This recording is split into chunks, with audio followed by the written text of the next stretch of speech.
You call this cooperation between Harbingers. Cooperation involves communication, you know. Don't take it to heart, child. Besides, aren't you happy that you got to skip the formalities and bring chaos to the land? I'm sure you must have enjoyed that.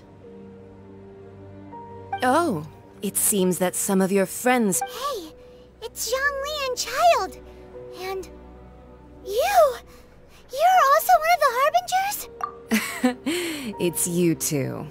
I believe we've met once before. In the City of Bards, was it? I'm glad you still remember my name. Ah, right. I imagine that it must have been rather hard to forget watching helplessly as something precious was snatched away from your friend. Well, if it isn't you two. This is our first time seeing each other since Liyue was nearly wiped off the map. This is certainly a bit awkward, wouldn't you say? Paimon knew that we should never have trusted a Fatui Harbinger. Oh, now don't say that. Sure, I may have misled you, but I never had anything against you personally. Besides, I thought we were getting along quite well together, didn't you? Except for that little tussle we had at the end. Nothing personal. We just have different views, that's all.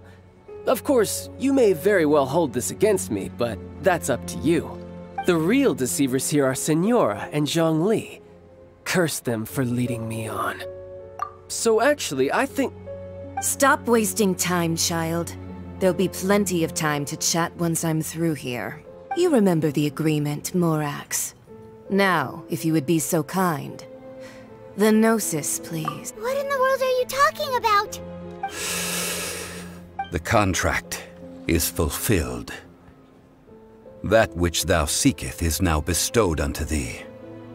For my promise is solid as stone.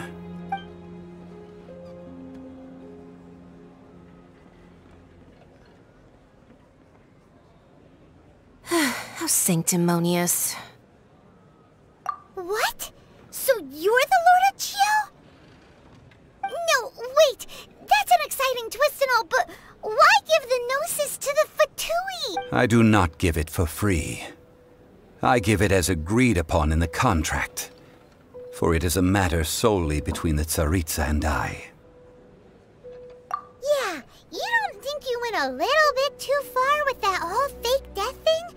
Everyone was preparing the ceremony for you, and splat! This big dragon falls out of the sky, and all of Liyue goes into an uproar. Talk about a disaster. Gathering all the forces that had been bubbling behind the scenes, and then stirring them together in a pot that was bound to boil over. That's what he wanted to see, am I right? Wait, what? Perhaps it's best that I explain. As you know, I've dwelt upon this world for more than 6,000 years. I witnessed the founding of Liyue, together with the Adepti 3,700 years ago. Even boulders that can withstand whirlpools will erode with the passing of time. I kept convincing myself that cracks had not begun to form, and that the end of my time had not yet come, until one drizzly day, as I was strolling along the harbor, I heard a merchant tell one of his workers, "You've finished your duties. Go ahead and call it a day." I stood motionless among the crowds, asking myself, have I already finished my duties? Oh, Zhongli. But as I began to consider relinquishing my divine role, I soon discovered that many reasons still remained to not hastily depart. Was Liyue, the city I had dwelt in for so long, already prepared to enter its next age? I decided that a test was needed in order to reveal the answer. So I feigned my own death, and gathered the cast of Child, the Adepti, and the Liyue Chising to play their roles together on the stage that was Liyue. That's right, which is why I continued to safeguard the Gnosis until now. So you mean that if the chaos ever reached the point of no return, you would simply appear and use your divine powers to bring Liyue back under control? Of course, and it would have been all too easy for him too. Just as a child quickly matures after losing their parents, so has Liyue matured when faced with the death of its deity. I was pleasantly surprised with the finale of the show that you all put on. Why, you even deserved an encore. The Adepti deserve the greatest applause, considering their years of seclusion. They hardly recognized the city, yet faced with such a crisis, they exerted the greatest amount of restraint. Not only did they manage to cooperate with the Cutsenes, but in the end, they even tried to understand the heart of the people. And hats off to the emissary dispatched by the Geo Archon to fulfill our contract, Signora. She managed to keep everything she knew in strict confidence, far from the eavesdropping ears of her colleague child, just as I had requested. All the while, I carried on as Zhongli, and fulfilled the traditions of Liyue in this mortal form. Thank you for walking that path with me, traveler. These things were all a part of my script. The only unforeseen plot twist was the conduct of the Liyue Cutsenes. I had expected them to do no more than the Adepti, to come to the defense of Liyue. But when all was said and done, they seized the opportunity to supplant Liyue's divine protectors, and used the subsequent power vacuum left by my death to quickly gain complete control of Liyue. Huh? That doesn't sound good at all! On the contrary, I think it is excellent. I had always feared that it was too soon for them to take over from me. And it was also that which I longed for the most. As such, this is the best parting gift anyone could have given this god of old. Hey, what about me? Doesn't anyone feel the least bit of remorse for deceiving me? You've practically kept me in the dark. I think that thanks would be more appropriate. You certainly played no small part in all of this, wreaking havoc and turning the city upside down. The Lord of Geo ought to thank you for your performance, if anything. If you hadn't created the pressure of a battle between mortals, Adepti, and a god, the lump of coal resting in the hands of the Geo Archon, Liyue, would never have been able to become a dazzling diamond of a city. Huh? Just whose side are you on, mocking me like that? Are you itching for a fight? Be that as it may, you've come out of this as the hero of Liyue. I, on the other hand, will be forever prescribed as a disturber of the peace, no? Well then, with the Gnosis in my possession, I have no use for such idle chatter. We should return to Zapoljarny Palace and seek an audience with Her Majesty, the Tsaritsa. Come, child. Fine. I'll meet you there later. I'm not sharing a boat with the likes of you. Do as you wish.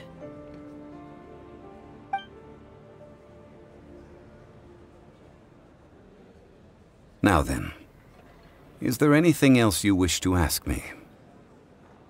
Right!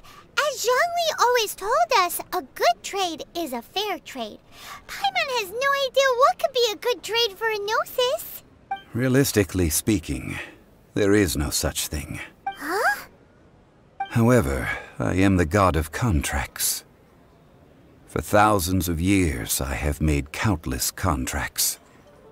If the deal was of no benefit, then I certainly would not be inclined to agree to it. My agreement with the Geo Archon will be the last of my contracts as the Geo Archon. My contract to end all contracts. As for the bargaining chip that the Tsaritsa used to balance the scales, uncover that answer for yourself in your future journeys.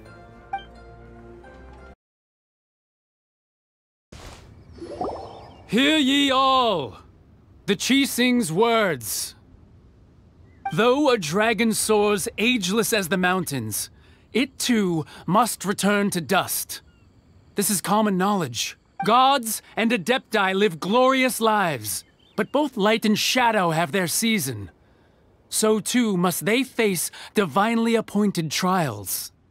Rumors and hearsay abound on the streets that Rex Lapis was murdered. Now, let the truth be revealed. Having been thwarted in his trial, Rex Lapis's soul has recouped the celestial heights.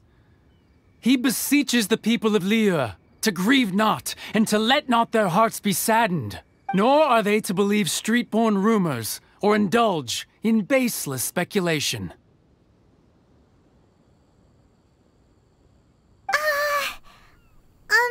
Paimon needs a translation on what the Chising's announcement said. So that's how they're spinning it. Something feels off. Why would they suddenly give up looking for the murderer? Not to mention how this excuse sounds like something they just made up on the spot. Could the Chising already have known that Rex Lapis wasn't dead? But Zhongli said that neither they nor the Adepti knew anything. Did Zhongli tell them in secret after his gnosis changed hands? Exactly, right? Ooh, seems like the rite of parting has been going on for a while now.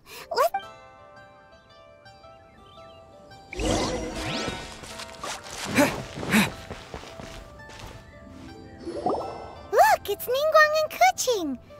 Are they saying something? Are their speeches okay? As said previously, Rex Lapis's soul returning to the heavens is the end of the contract. And it is also the end of an era. 3,700 years of contracts burnt and reduced to ash. We, the people of Liyue, were indeed prosperous. But blinded by our prosperity, we forgot that time can be pitiless. The long, unending dream of our Archon walking among us.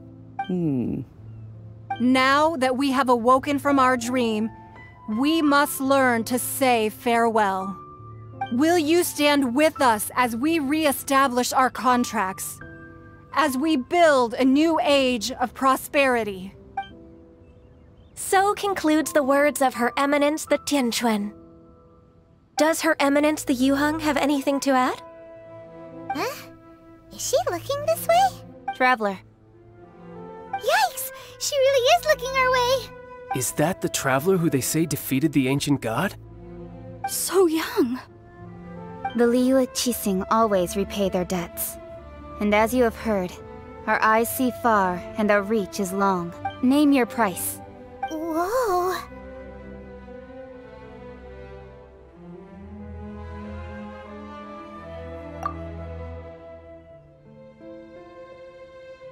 Well, could you help me put up some missing person posters?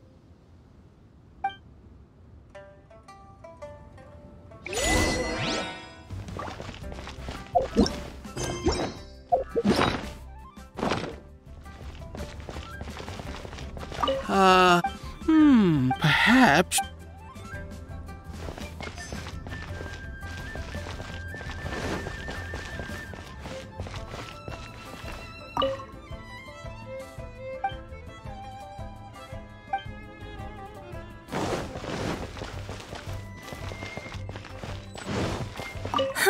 And to think I'd put my best perfume on before... But it seems as if those perfumes really were... Well, that's fine. Suffer no rivals in love, they say. And that's 3 gone in 1 stroke. As for the mortals and Adepti...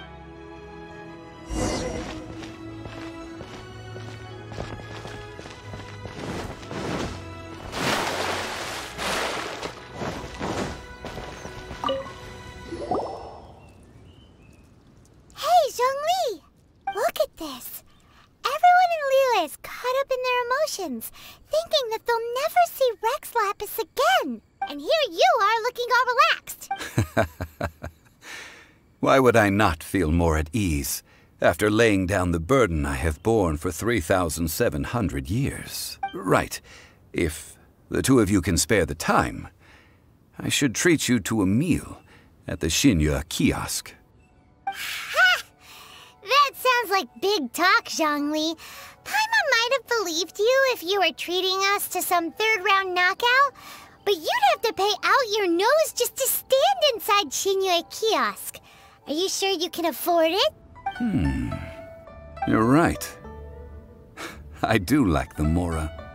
As the Rex Lapis Morax, I can easily create Mora. But since I have chosen to walk this earth as the mortal Zhongli, I should abide by the same rules that mortals do. When I was journeying with you, though I still had the Gnosis in hand, I knew that I must soon retire from my role as an Archon. So I had to rehearse a little for my new life. Oh, no wonder! Paimon gets it now. You didn't look at the price tags when we were spending because you've never had to. But since you weren't used to not being able to just make more Mora as and when you wanted to, you had to try becoming a parasite to society who lives off of Well, we were only spending Fatui money. You don't have to say it like that. In the City of Commerce, we do not merely exchange money or goods. We also exchange knowledge, memories and foresight, as well as positions, roles, and lives. The Archon Morax could never experience life as the true mortal Zhongli could, no matter how many times he descended to be with his people. I must thank you for that. I will treasure the memories that I made as Zhongli, traveling the streets of Liyue with you. That is true. But there is no journey that does not end. No meetings without partings. Paimon thinks that we should make a move and continue our search for the Seven. I fear that continuing your journey may be difficult. The nation that neighbors Liyue by sea, Inazuma, is presently closed. The Electro-Archon Ball. And just as the people of Liyue preferred to call me Rex Lapis, she too goes by another name among locals in Inazuma. Paimon thinks we've heard that one before. Raiden? That is the case. And since Raiden is also the shogun of the Inazuma Bakufu, people... That said, though people at the wharf were saying that the situation in Inazuma is very tense, Paimon doesn't remember that always being the case.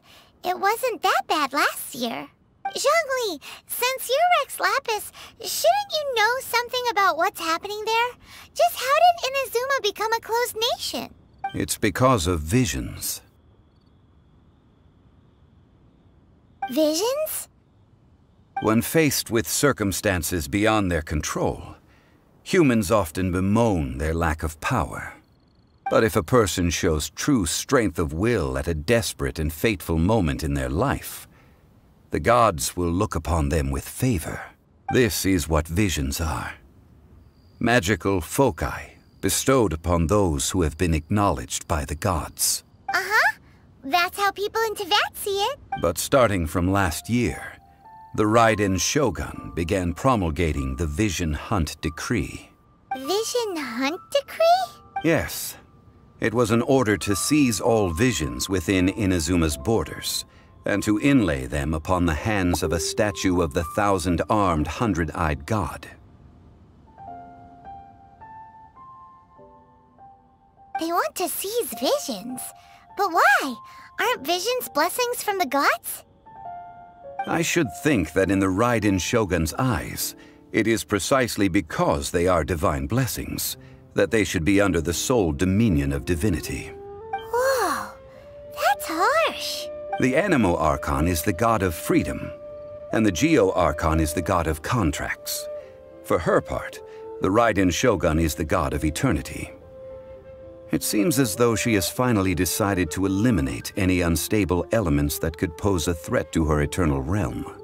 The fact that even I, the oldest of the seven, have now passed away, will only strengthen her resolve to pursue eternity. Knowing her, she must have again quoted that adage she is most fond of when proclaiming that decree to her people. 7 ideals for 7 gods, and of these, eternity is nearest unto heaven. All right then. Was there anything else you wish to know? Ah, that was a good one. Failing a divine trial. How they came up with that excuse, I will never know. That said, the reason why the Chising were so eager to resolve the incident and stop pursuing the culprit was indeed because they received news in secret that Rex Lapis was not dead. I hinted as much to the Adepti as well. How did I accomplish that, you ask? Have you ever heard of this particularly convenient Adepti art known as gifting dreams and visions? All right then. Was there anything else you... Yeah, about that. Before the Chising made their announcement, we listened to a lot of people talking on the way. Most of them put the blame for everything on Child. These are indeed false accusations. But it remains undeniably true that Child did send people to the Jade Chamber to prevent the Adepti and the Chising from defeating the ancient god. I've heard that Ningguang is busy milking that for all it's worth on the foreign relations front at the moment, browbeating the envoys of the Fatui. Ha! Those poor Snezhnayan diplomats. If it were not for Child's exalted position as a harbinger, I'm certain that they would have shifted all the blame to him and called for his dismissal by now. All right then. Was there anything else you wish? The time of the Adepti has long passed. If even the Liyue Chising don't want to face that truth, then what future is there for Liyue? Kuching is absolutely right in saying this. Now, though I did laud Ningguang's desire for power, believing this to be a good thing, and thought as a matter of course that she must have been behind the Chising's plan to take governing power over Liyue from the hands of the gods and Adepti. Could the original person who brought up the idea of seizing power have been... All right then. Was there anything else you... That's right. Zhongli, now that you don't have your gnosis, what's going to happen to all the Mora in Teyvat? Since Morax is dead, are they all just gonna disappear? Also, isn't the Golden House the only mint in the entire continent? Will it even continue to work? The Mora present now will not vanish. But the Golden House will indeed have to cease operations for a lengthy period of time, since creating Mora requires the use of the Geo Archon's power. This is terrible! We're all about to run out of Mora! The world is coming to an end! Yes, this is indeed a major issue from a financial standpoint. Well, I suppose we'll just leave such troublesome matters to the Liyue Chising to debate. Then, did you at least set some private funds aside for yourself? Oh, a private fund. This does seem like a good, logical, common-sense idea. It's a shame. What's a shame? It's a shame that I didn't think of it at the time. All right then. Was there anything else you wish to know? Well then, I suppose you'll have to find a way to get inside this closed nation. Have patience. I suspect that some serendipity must first come into play.